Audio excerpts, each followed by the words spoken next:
Right now at 5:30, money from Big Pharma set to help build a sober living village in St. Johns County.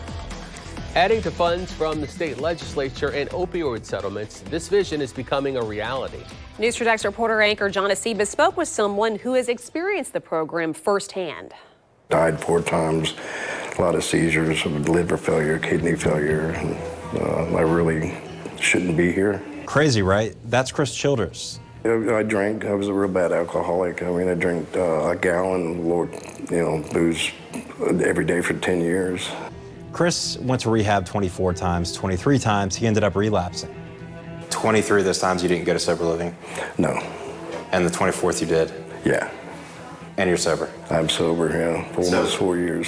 Chris took some next steps and went to rehab through Epic, but also got into sober living after going through rehab. And what sober living essentially is a structured home environment where you live with other people who are also in recovery.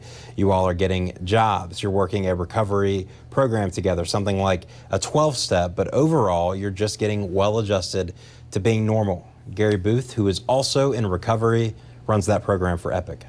Sober living, it works. The structure, the accountability, the camaraderie that it creates, the support from the people in the house and staff is necessary. Give me a peek behind the front door of like all of you guys in there. What's a day like? So typically they get up in the morning, they have to text me goals, daily goals, 3 to 4 goals a day, and then also something they're grateful for.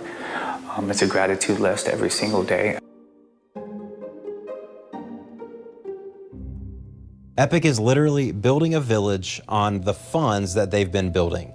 They've gotten money from the state legislature. They've gotten money from the county and the opioid settlement that we saw all across the nation from Big Pharma. Their plans are to build a small village called the Second Wind Village. It will have 32 beds where it will allow for people to come out of rehab or facility into the structured home environment. Epic is hoping to break ground by the end of the year. They certainly welcome the funds, they welcome the homes, and they will welcome the people who are going to be filling those beds.